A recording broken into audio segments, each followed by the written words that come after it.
Hi, everyone. My name is Kristen Snowden. I'm a licensed marriage and family therapist in the state of California. And today we are changing it up a little bit. Normally, I do monthly videos on relationship dynamics and kind of toxic relationship dynamics, how to get through difficult moments, uncovering addictions, etc. But today, in light of everything that is going on with the coronavirus, quarantine experience, the high level of stress and tension that we're all experiencing over a long, unknown period of time, I thought it was a really great idea to bring on a special guest.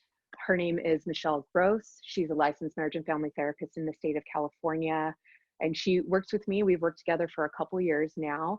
She is an eating disorder specialist. She has worked for 25 years in the world of disordered eating. So ranging from overeating, stress eating, bulimia, anorexia nervosa, and she'll talk a little bit more about that.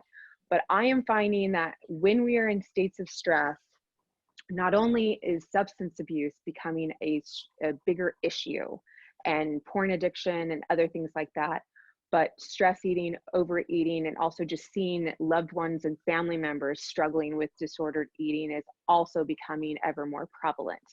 So I brought on an expert so she can kind of tell you about what she's seeing and help give you a language to better understand what might be happening to you or to a loved one, and give you a little bit of resources to kind of figure out more information, find more help when you need it. So Michelle Gross, thank you for joining me. Please introduce yourself and tell your background and what you're seeing. Hi, Kristen. Well, first of all, thank you so much for having me today. I so am appreciative of your willingness to let me join you. And I have specialized in eating disorders for the last 25 years or so. This is my passion. This is the primary thing that I do in my private practice, although I work with all different kinds of issues. Eating disorders have always been at the forefront of what I do in my work. And one of the things that I'm seeing recently with the COVID, unfortunately, is that so many my clients are really struggling in different ways with their eating disorders. A lot of my clients are students, college students perhaps, who've had to return to their homes outside of their colleges and be back with their family of origin. So we're seeing the dynamics that are coming up in their households around eating and food, with people being stressed during these times and all under the roof together for perhaps it's been a long time since they've all lived with one another or a while. And so that's challenging for everyone, but especially for the eating disordered client.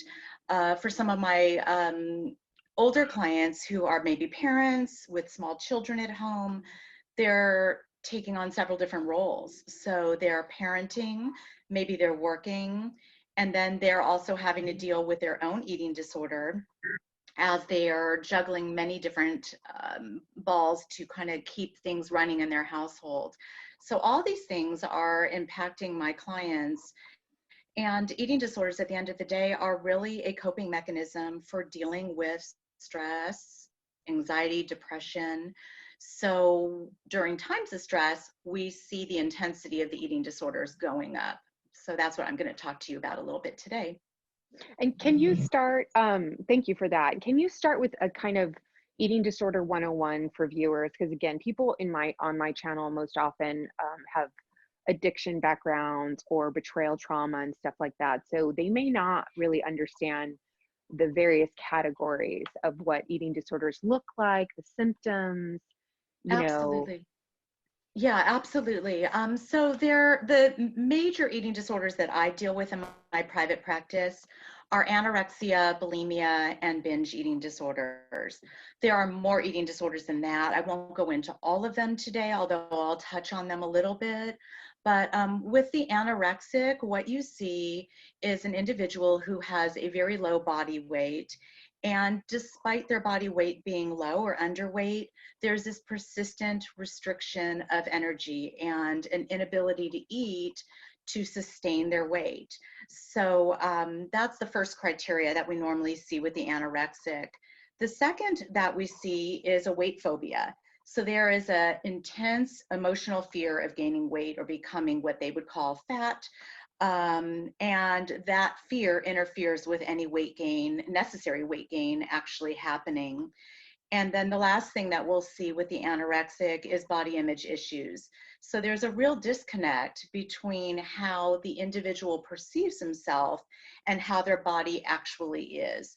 So the person will look in the mirror and they will see someone who's overweight, and they'll be looking at various nuances in their body and really disturbed by them. Anybody else would see them as underweight. So that's the anorexic. And there's two different kinds of anorexics. Oh, there's a restricting type who primarily does not take in enough calories. And then there's the anorexic who once in a while will have a binge purge episode, and they will overeat and then get rid of the calories that they've consumed. So that's the anorexic. The bulimic is different than the anorexic. Their pattern, instead of restriction, is that they have a tendency to binge, and they need to binge at least once per week. And a binge is eating a large amount of calories in a discrete amount of time. So they could eat in a single sitting what one might have in an entire day, literally until they're full to the brim. And then followed by this excessive intake of food will be guilt, remorse, upset about what they've taken in. So what we'll see is a purge. The purge usually takes the form of vomiting, but not all clients actually vomit. Some clients will use laxatives and avoid feeling full by putting their body into a state of needing excessive use of the restroom. Others will use diuretics and feel like as they get all the water out of their system, they feel thinner. And then there's even what we call exercise bulimics, who will go and just spend hours at the gym or running to get rid of the calories that way. We've even had people misuse insulin or not take it properly in diabetics, and that will put their body into a state where it's eating muscle and necessary organs to sustain itself.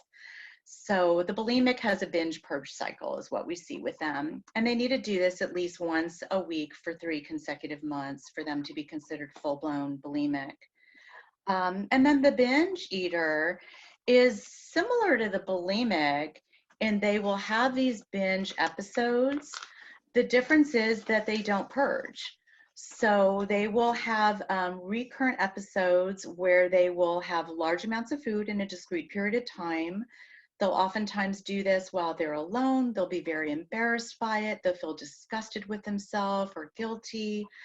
They'll feel distressed actually as they're doing the binge.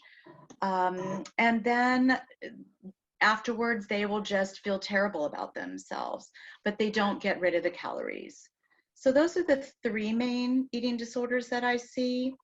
But then there's all different kinds of eating disorders that also exist, some that haven't even made our diagnosis book, such as preoccupation with health foods, and there's a new up and coming trend that we call bigorexia loosely, which is for oftentimes bodybuilders, a preoccupation with gaining muscle and being larger muscular wise. And even those clients seem to be struggling right now because they can't go to the gym, they can't do their regular weight routines. So there's this fear of losing muscle mass. So it's affecting individuals with eating disorders right now across the board, but those are some of the eating disorders that I'm noticing right now struggles happening. And those seem to be, you know, similar, like I often will talk about the spectrum, right? So there's people who are full-blown sex addicts, or you know, chronic infidelity or chronic acting out behavior, chronic substance abuse users. But then there's also people that during these seasons of really high stress and difficulty turn to these coping skills to kind of get through these moments. So I mean, right now Google's showing that porn use is shooting up to exponential levels, even higher than it normally is. That liquor sales are through the roof. To say that maybe this isn't going to be an issue constantly, but there is immediate concern about the way that we're turning to these not very healthy, not very congruent, not very safe ways of managing this high level of stress. And one of the reasons why I thought about talking to you is I see these pictures in the grocery stores of entire fridge sections of ice cream empty, entire bread and pasta empty. I mean, all these comfort food. I mean, ironically, we walk into grocery stores, we don't tend to have a produce issue. There seems to be plenty there, but it seems to be the comfort foods that are disappearing off the roof, are disappearing off the shelves, I'm sorry, that are making me realize, oh wow, we are desperately grabbing at things to feel okay right now. And I was hoping you could kind of say more about that, about what you're seeing just in the general population, maybe not even those extreme who were already diagnosed and in a state of struggle. Absolutely. Well, if you look at, like you were talking about, when we go to the market right now, there's slim pickings. So some of us are forced to just grab whatever's there. I know myself included. You know, I want a certain kind of milk, and my milk was out, and never ever have I had lactose-free milk before, but that was the only container, so that's what I purchased. You know, so people are getting whatever they could get. I think that there's been this kind of ration mentality recently, like, oh my goodness, are we going to be able to go outside? We want to go to the market as infrequently as possible. So people have been stocking up. And if you look at the binge eater, them having a bunch of, you know, foods that are boxed and canned, and like you said, ice cream and cookies and things like that in their house, that's a setup for disaster. For someone who, even it doesn't have a full-blown eating disorder, but tends to graze and has maybe an unhealthy relationship with food, to have all those foods sitting around in their pantry and in their fridge, some that aren't their normal foods, is really, really difficult. If you look at a person who's trying to diet or to restrict intake, anorexic or not, to not have their preference and their choices that they feel the most comfortable with could make them want to avoid food altogether even more. So we see them struggling with, oh my goodness, I don't want to touch that. That's not what I normally eat. And for my anorexics in particular, they have a lot of food rules. So to eat outside their comfort zones, that's just absolutely unacceptable to them. That is just not tolerable. So we see the struggle with that. And then you put a family together where maybe mom's cooking the only dinner she can come up with, and you've got someone who's maybe on a diet or wanting to be on a diet, and she made everything from, you know, a box, frozen dinners. And my clients are, I don't do that. So we're seeing all these dynamics really impacting people. I hear people saying, I'm raiding the fridge because what else is there to do all day? Right. And then I hear people saying, I'm not eating because I'm sitting on my rear end way too much and I'm not burning any calories, and it feels like we're just waiting for the next meal. And they're terrified that their weight is just going to go through the roof. So it's a tough time, really, really tough time for everyone. Yeah. Can you give me, or I guess the audience too, some cues to understand and maybe some how-tos or some thinking, I don't know, some resourcing about how to manage the boredom eating, the run-of-the-mill binge eating, the run-of-the-mill kind of perseverating, ruminating of, oh my God, I've been sitting on my butt all day. I'm going to be so out of I mean, even my husband and I have a pretty mean streak of vanity between us. And we just joke about how out of shape we're going to be. We joke about how our increase in dessert consumption. We have a concern about our kids being sedentary for long periods of time. Let's not even talk about the social skills that they're completely missing out on. Can you speak to those people? Absolutely. I think right now more than ever, we need to create a structure for ourselves, some kind of a routine. It might not be identical to our routine when we're not dealing with COVID, but I think that it's critical that we have a time that we choose to wake in the morning, even if it's an hour or two later that we wake. And then we do our morning routine, whatever it would normally be, whether it's showering first, then having breakfast, then sitting down and making that work time, whether it be schoolwork or actual work, just so the day feels somewhat familiar and typical for us. The time that we start, like I said, might be different. But even times to get fresh air. So if we're homeschooling, for instance, then maybe we create a time that is PE time for our kids, and that might happen in our own backyard. But we go outside, we try to move around, maybe we do calisthenics. If we don't have the luxury of a backyard, maybe we do that in our own living room.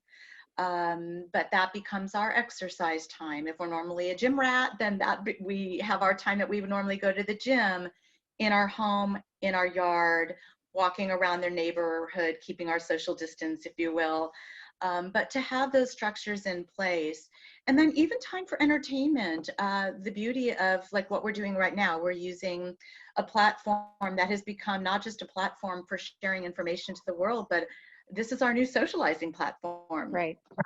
So, Friday night, my husband and I had a dinner party, and I encourage everyone to do that. And we were with 6 other couples on Zoom, and it was fabulous. We were all in our kitchens cooking together, talking, and we spent 2 hours, and the night went quickly. So everyone can benefit from having social time and having home time and breaking it up a little bit, and then maybe doing things differently as a family, having time to just play a board game together, to reconnect as a family. I see so many families, everybody going to their own rooms, and yes, we need our space, but we can only spend so much time in our own room before we start to feel totally overwhelmed. And that's where people start visiting that fridge. If they're an overeater, that becomes a problem if that's the only entertainment going on in the household. And then trying new things, learning crafts and stuff. I've seen all these advertisements recently for art classes online, where maybe you would normally go to a studio with a bunch of friends and learn how to do a drawing, like a guided drawing or a guided painting. Those things are out there right now. I love it. I've seen knitting classes, painting classes, and I'm encouraging a lot of my clients to take advantage of those. We can't do them every day, but I've noticed that the price for these classes has gone down significantly. I think to accommodate people who are struggling right now and need to socialize. So get together 6 of your friends and go have a painting class in your living room with them in their living rooms. What I find amazing is whether or not you're talking about eating disorders or addiction or kind of weathering the storm of a difficult relationship. Most commonly, therapists are always saying, go out, make connections, use the connectivity of another human relationship to kind of weather all those storms. And the difficult part is, I mean, because first and foremost, trauma is disconnection. So experiencing trauma is disconnecting from your mind and your body, disconnecting from other people. I mean, that's just a side symptom of experiencing trauma, and we're all in trauma. All of us are. And so it just sounds like anytime we're going to these unhealthy coping skills, the overeating or making sure we run our 6 miles per day no matter what, or ruminating if we didn't do it and getting down on ourselves if we've eaten too many of those snacks, etc.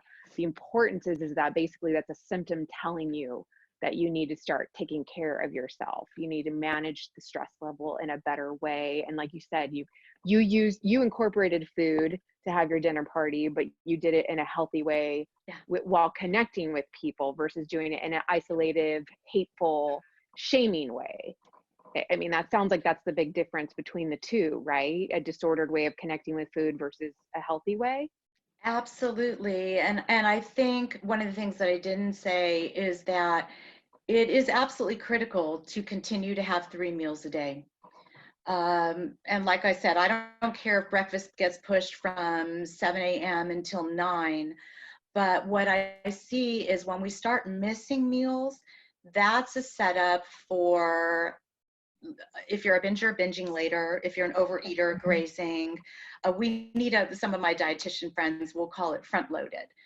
We need to start our day in a healthy manner, have that breakfast, and 3-4 hours later, have that lunch, and 3-4 hours later, have that dinner. And then we can pick and choose based on our hunger how much of a snack we want. But the biggest mistake we can make as far as continuing to have a healthy relationship with food and not overdoing it or underdoing it is to miss a meal. To me, that's just off the table for my clients. We don't want to ever miss a meal during this time, but we need to feel like something's going on in between those meals, Right. so that it doesn't feel like the only thing that we have all day is the meal. That's really well said. I like that. And it's something too I thought that we could talk about. You touched upon it, was the bulimic behavior.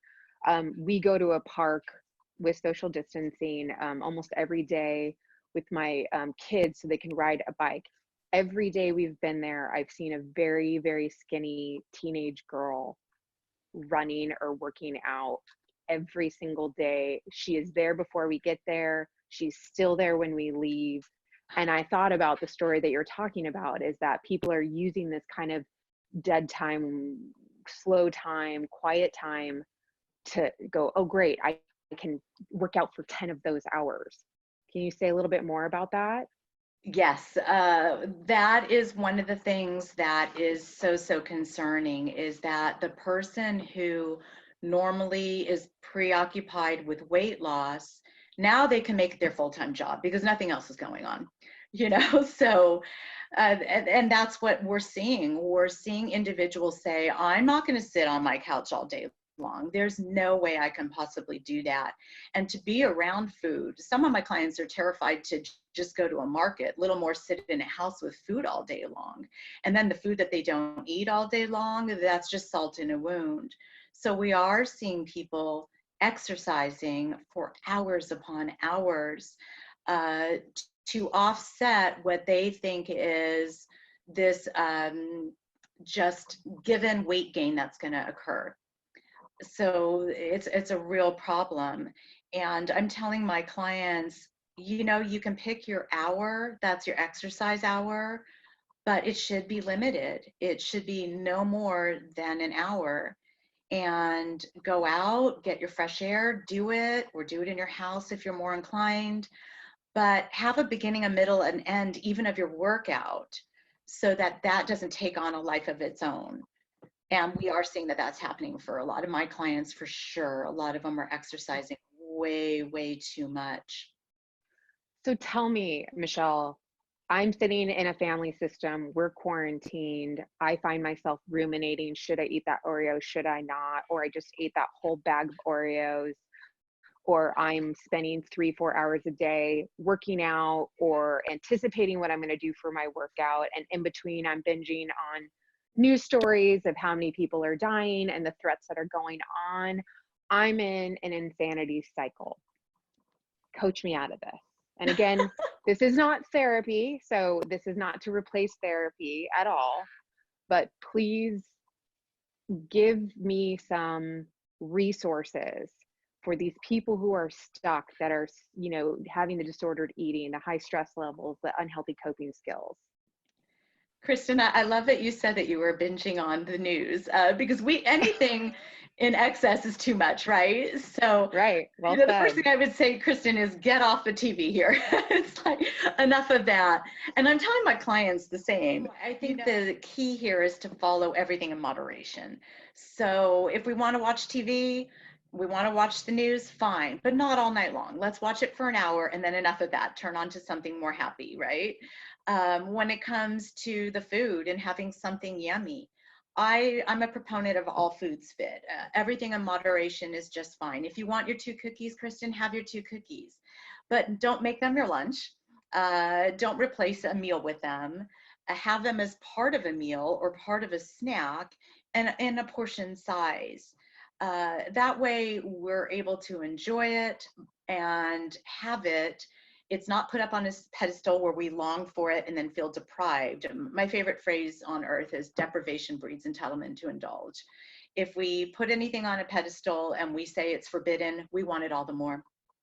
So when it comes to food, I believe that if we can just practice having all foods fits as our rule, and then turning to those things when it's time to turn to them and checking in with ourselves. I have a great handout called The 8 Traits of Emotional Hunger, and it really kind of explains the difference between emotional hunger and physical hunger.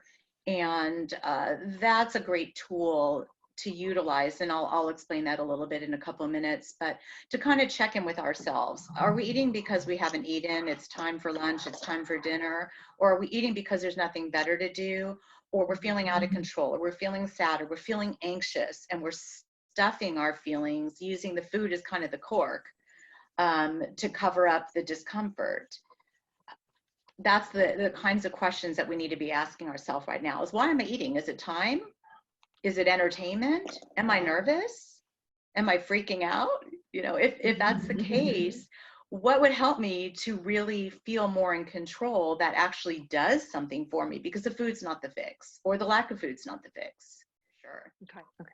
So the form for everyone listening about the emotional eating that you just went over, we'll have a link in the comments page below that you'll be able to click on to get to.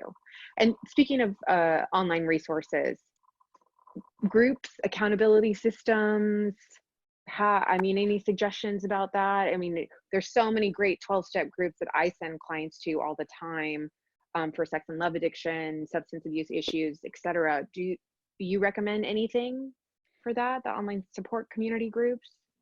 Yes. Well, first of all, there's a lot of resources out there. I didn't come listed with some specific ones today, so forgive me. But there are all different kinds of groups being offered online. A lot of the eating disorder inpatient facilities and IOPs are offering groups right now. So if you Google that, you'll certainly find that there are free support groups being offered. I just always say, be very careful which groups you go to. I would never want you to go to a support group for eating disorders without having a primary therapist working with you as well. Because nothing can replace the information and the just the checks and balances that protect you from yourself, having individual treatment. I'm offering online sessions, phone sessions, and I am not alone. I'm one of several professionals.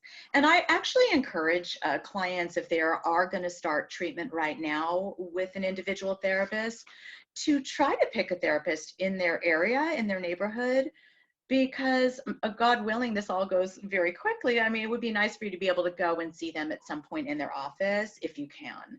Right. So I'm encouraging therapists to use discretion in who they treat, and for clients to really think about, do I want to connect in person down the line as they're selecting their therapist right now? If that's not important, fine. But if it's something with eating disorders, I prefer people see a therapist in person, because there's so many nuances that are missed on the body that an eating disorder specialist can't see necessarily on a screen, but can see in person. Okay. Years ago, I had a client come in where her hands, if you looked at her hands, she went like this. She swiped her hair away from her face.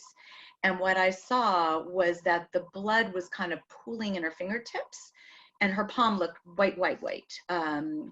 And she happened to go to the same pediatrician that I took my kids to at the time. And I immediately called the pediatrician. I said, I don't like how her hands look. Ironically, she had come from the pediatrician's office to my office. And the pediatrician said, send her back. We're closing in 15 minutes. Just send her right now. Her blood pressure and everything was perfect when she was here, but send her back. And she left my office immediately, went back over to the pediatrician's office, and went straight into the hospital that day.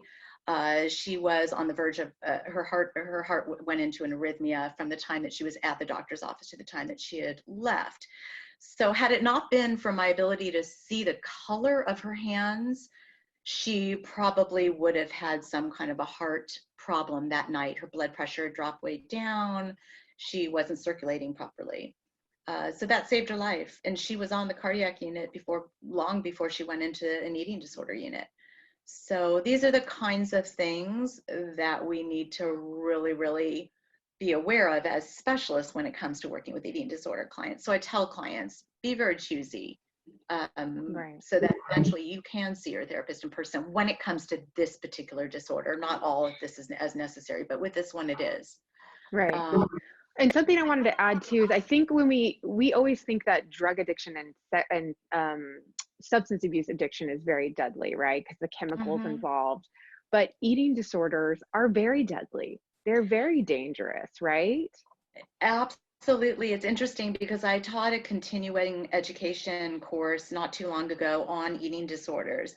And I was doing my research about statistics and whatnot. One of the things that I found was that more individuals have been known to die from the complications related to eating disorders and even drug addiction, which is shocking.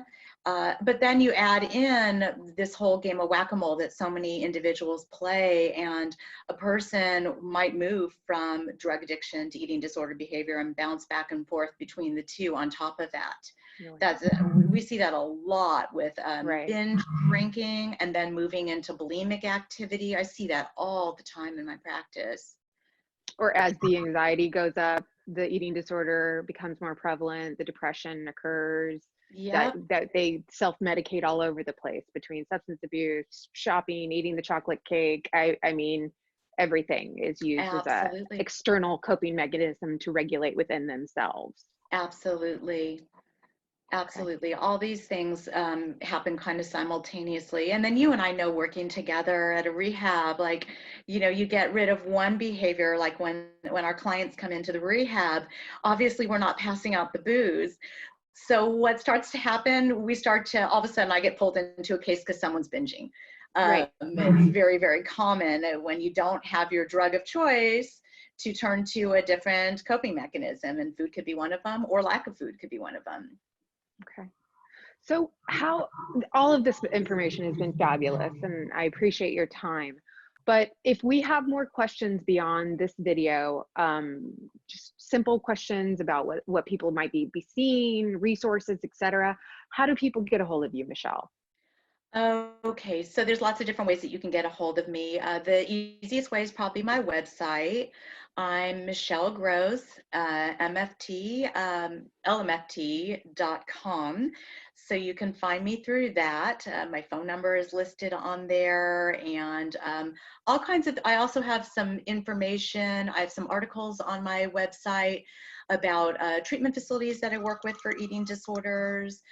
Favorite books on all disorders. I have a great resource page that talks about all different disorders and what kinds of resources are out there, facilities that you can go to and whatnot. I've got some videos on eating disorders that I've put out, as well as articles that I've written that are very helpful. To name a few, one of them is all about bigorexia, which is the up and coming trend. I have a thing about orthorexia, which is a preoccupation with health. I have an article called Running on Empty, which is about exercising when one is eating is eating way too little. So there's some great resources there on my website that I think would be very, very helpful for you. And then of course, I'll be posting today the information on the 8 traits of emotional hunger, which I think you'll find really, really beneficial. This is something that my clients are just absolutely loving, that I found recently, that there's all different ones out there, but this one I found really helps a person recognize, when am I emotionally hungry versus when am I physically hungry? And it's just so clear and concise. So that's a great resource as well.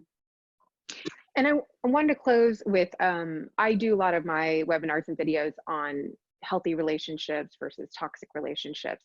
How does this disordered eating, just similar to substance abuse, we think it just affects us, it impacts us, it's our problem, we're doing it to our bodies, leave me alone.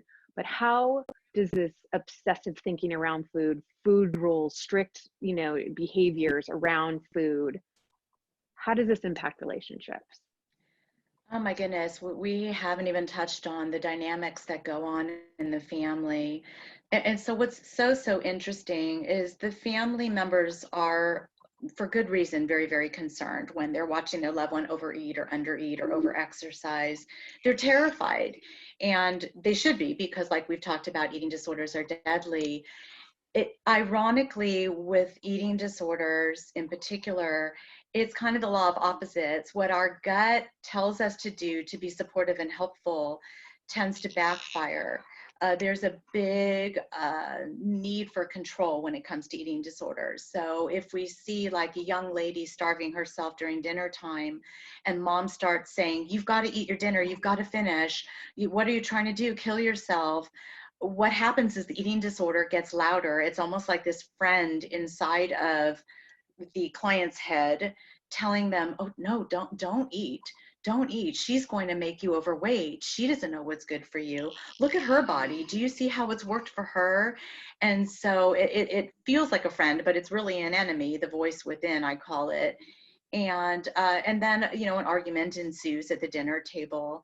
So what I tell family members, and I have a whole article that I'm happy to provide as well on how to help your eating disordered loved one, which is great. It's just a resource that I give to my clients, usually in Family Therapy 101 about eating disorders.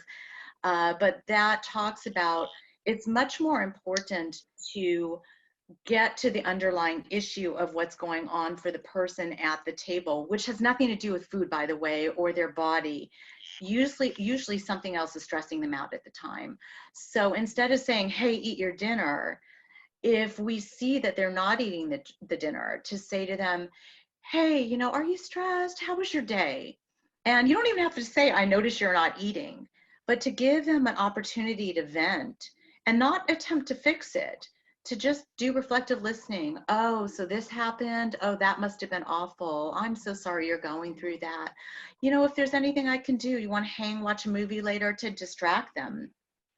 Sometimes that's enough where they'll start eating. But when we get into a battle of the wills, the eating disorder gets louder. And one other thing I'll say about that for family members is it's really critical to not talk about one's own weight, what's going to happen during COVID to one's own body. That is really, really triggering for the eating disorder client. I've heard all kinds of comments during this week of parents saying, "Well, I'm blowing up like a balloon," to, "Wow, you know, there's no food and I think I'm losing weight. And I've never exercised so much in my living room in my life." And my clients are really, really reactive to this. They internalize everything and make it about themselves. Even when another person maybe needs to lose a little bit of weight for their own health, my anorexic client will be like, "Why are they allowed to lose weight and I'm not?" And it's kind of like game on.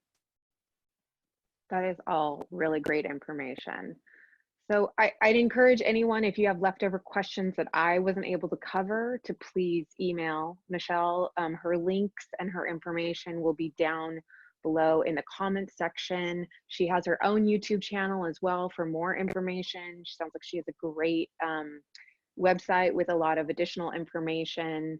And I personally am really grateful for you coming and talking about this really important subject that I think is only going to become more prevalent and obvious over the next several weeks to months as we all collectively deal with these extremely stressful, intense, long-term struggles.